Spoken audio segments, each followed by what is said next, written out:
It is a travesty what happened to Isaiah. His character should not be in question whatsoever. And, you know, I hope he does get his Brinks truck. I hope all of it works out for him. He's had an extremely tough year. And I understand it's business, right? But I am going to say that if anybody but Ray Allen had made the point, and actually somebody did make it, somebody did make the point before Ray Allen, Karan Butler made the point, and Karan is right. And if anybody else had made the point other than bitter Ray, oh, do you have a drink of my Ray Allen Pepsi? Oh, that's bitter. This guy is ridiculous. He just jumped on that. Like, he saw Karan Butler and he's like, oh, there's my train. Wait for me.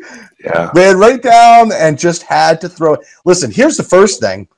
It's not like it's not like he took less money to go play with Cleveland. It's not like we traded him and paid him less money. No, dude, you didn't talk to anybody. At least Danny had the nuts to go up and tell Isaiah and go and talk to Crowder. At least he talked to them. You disappeared without a conversation, and not even just with the front office. That's fine. You want to tell me it's a business and they were businessmen and they lost the deal? That's fine. But what about your former teammates? What about the guys that seriously have absolutely said unequivocally you let them down with the way you handled it? Not that you made the choice, but how you handled it. And now you run around like some little baby just whining every chance you get about how you're criticized.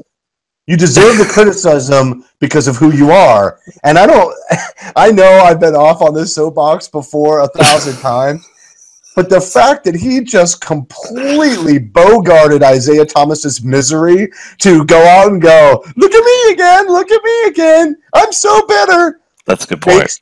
It infuriates me. Yeah, that's a good point. You're right.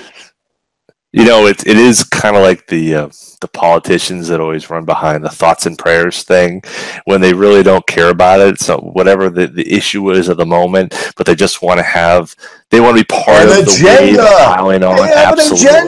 Absolutely. And so you have this situation with Ray, who's like, yeah, see, the Celtics fans, they're on. It's like, you know what, Ray, I got to tell you, bud, like, honestly, I was starting to thaw a little bit. Even though the 10 years, I'm like, it's 10 years.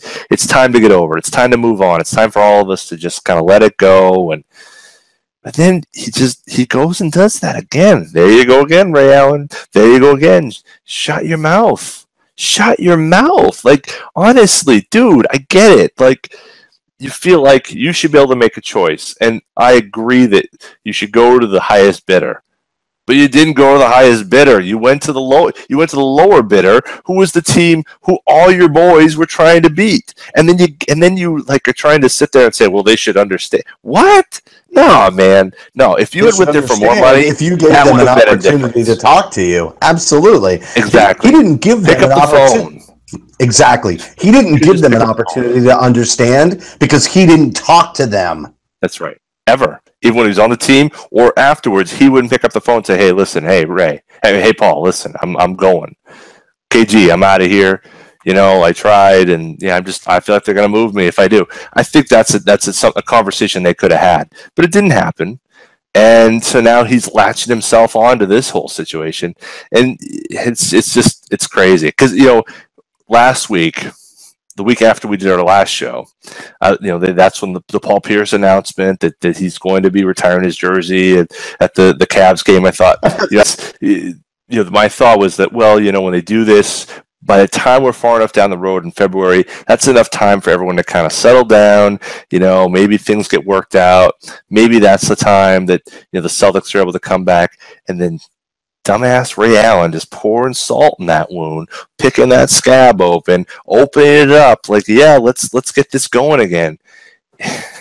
People want this to go away. I mean, I think the Celtics sure as hell want to make this go away. They want their big three back together. They're over it largely, you know. And I think Danny wants it gone. I think Paul talked about wanting it gone. KG, I think, is still on the fence. We know Rondo is a different story, and yet he just does it again. It's just, I don't understand. That was for a guy who's supposedly so savvy with the media and ran to Woj every time he could to kind of badmouth the Celtics. It's kind of surprising he wasn't smarter with the media on this one.